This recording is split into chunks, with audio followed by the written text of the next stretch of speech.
മഹാനായ അബ്ദുൽ അസീസ് ഇബ്നു ഉമർ റളിയല്ലാഹു അൻഹു തങ്ങൾ പറഞ്ഞു, എൻ്റെ പിതാവ് എന്നെ ഉപദേശിച്ചു, മോനെ, മുസ്ലിമായ ഒരു മനുഷ്യനിൽ നിന്നും നീ ഒരു വാക്ക് കേട്ടാൽ ഏതെങ്കിലും വിധേനെ ആ വാക്കിന് നല്ല ഒരു അർത്ഥം നൽകാൻ സാധിക്കുന്നിടത്തോളം അതിന് നീ നല്ലതല്ലാത്ത ഒരു അർത്ഥവും നൽകരുത്. മുസ്ലിമായ ഒരു മനുഷ്യനിൽ നിന്നും കേൾക്കുന്ന ഏതൊരു വാക്കിൽ നിന്നും നല്ലത് മനസ്സിലാക്കാൻ 100% സാധ്യതയുണ്ടെങ്കിൽ നല്ലത് മാത്രമേ ആ വാക്കിൽ നിന്ന് മനസ്സിലാക്കാവൂ. എത്ര കൂടിയ സാധ്യതയുണ്ടെങ്കിലും നല്ലതല്ലാത്തതൊന്നും മനസ്സിലാക്കരുത്.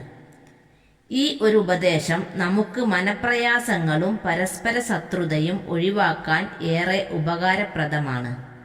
നമ്മുടെ ജീവിതത്തിൽ നമുക്ക് അനിഷ്ടകരമായ സംസാരം പലരിൽ നിന്നും കേൾക്കേണ്ടി വന്നേക്കാം. എന്നാൽ അത്തരം സംസാരങ്ങൾ കൊണ്ടെല്ലാം സംസാരിച്ചവൻ ഏതെങ്കിലും നല്ലത് ചിന്തിക്കാൻ സാധ്യതയുണ്ട് എന്ന് ചിന്തിച്ചാൽ നല്ല സാധ്യതകൾ നമുക്ക് കണ്ടെത്താനാകും. ആ സംസാരം നല്ല സാധ്യതയിലേക്ക് ചേർത്ത് വെച്ചാൽ നമ്മുടെ ഹൃദയം സുരക്ഷിതമാവുകയും ശത്രുതയിൽ നിന്ന് രക്ഷപ്പെടുകയും ചെയ്യും.